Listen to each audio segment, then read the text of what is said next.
Ainda falando de economia, a inflação avançou 0,96% em julho e atingiu quase 9% em 12 meses. É a maior variação para o mês de julho desde 2002, quando o índice foi de 1,19%.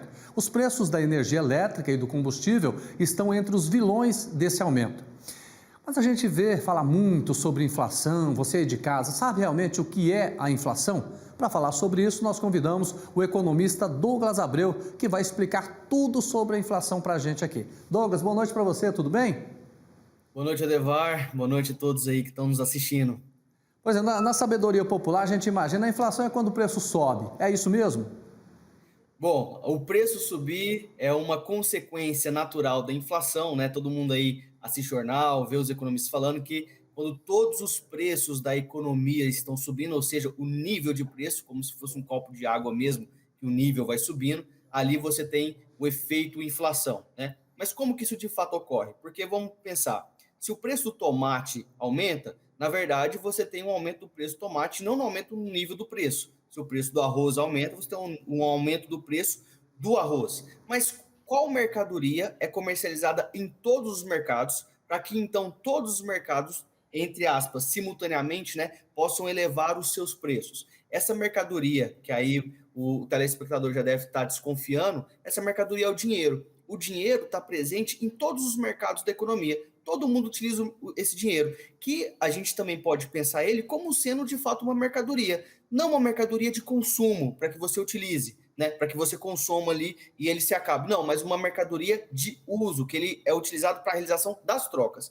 Então, quando você tem um aumento dessa quantidade de dinheiro, ou seja, um aumento dessa quantidade de produto, que a gente chama de moeda para realizar a troca, naturalmente, todo mundo sabe, quanto maior a oferta, né, menor é o valor daquela mercadoria, o dinheiro vai perdendo valor e uma consequência disso é o aumento dos preços de todas as mercadorias, porque na verdade não é uma mercadoria ou outra que está elevando o seu preço, mas sim o Ô, dinheiro que está perdendo o seu valor. Isso é o Douglas, fenômeno chamado inflação. eu queria que você comentasse uma comparação que eu vou fazer aqui. Olha, nós tivemos uma inflação de quase 9% nos últimos 12 meses, correto?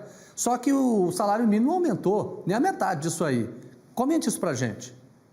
Bom, perfeito, ótima observação, acho que está todo mundo sentindo isso. Vamos tentar entender então o que causou essa aceleração desse processo inflacionário aqui no Brasil. O Banco Central, né, vem reduzindo sistematicamente a taxa de juros, mesmo antes da pandemia. Então, lá em julho de 2019, a gente tinha uma taxa Selic ali de 6,5%. Isso veio caindo após a pandemia, março do ano passado, teve uma aceleração. No finalzinho do ano passado, a taxa Selic chegou a 2%.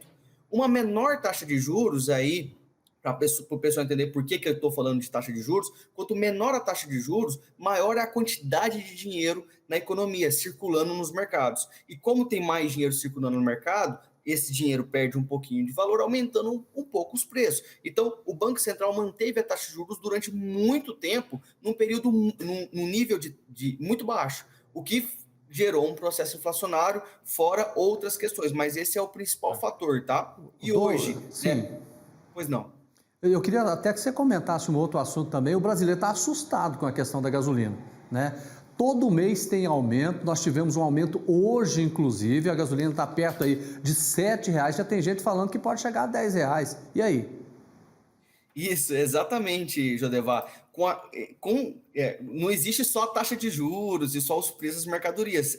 A economia brasileira está imersa em um ambiente global com variáveis internacionais, inclusive. Então, na medida que a taxa de juros foi baixando, a gente consegue observar, o câmbio também foi subindo. E o Brasil importa petróleo e importa muitos insumos industriais para a produção. A moça na entrevista aí falou de produtos farmacêuticos, né?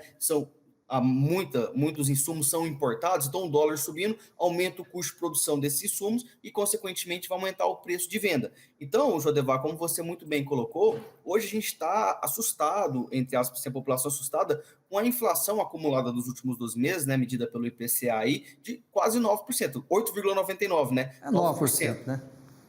Mas, apesar disso, o Banco Central ele projeta, né, até o final do ano uma taxa de inflação dentro da meta. A meta do Banco Central é 3%, né, mas ela pode chegar até 4,5%. Então, a projeção do Banco Central é que essa inflação vai caindo e lá para o começo de 2022, até metade de 2022, ela fique dentro da Douglas, meta abaixo de o 4,5%. Douglas, a gente mostrou agora há pouco que o índice de pobreza aqui no Brasil está atingindo níveis recordes, tristeza geral.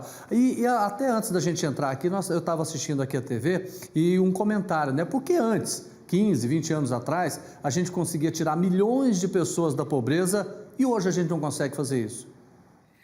Bom, existem processos econômicos, né, que são naturais, é um assunto complexo, mas de forma geral, tá, Jodevar, essa sensação, ela ocorre muito porque a sociedade ela está vendo preços cada vez mais elevados e está sentindo isso na pele, né? Quando você mexe no bolso do cidadão, ele acaba sentindo isso mais, tá? Isso é natural, a gente vê que a pandemia gerou um problema ali relacionado a acesso a bens de consumo da maior parte da população, principalmente os mais pobres, tá? E o governo, acredito, tem pensado em projetos para tentar mitigar esse problema, tá? Uma dessas estratégias é, naturalmente, acredito eu também, uma redução, né, provavelmente tentar reduzir ali a inflação ou estratégias para controlar o câmbio, né? Tá bom. Douglas, muito obrigado pela sua participação aqui no Jornal Brasil hoje. Boa noite, viu? Muito obrigado, boa noite, eu que agradeço.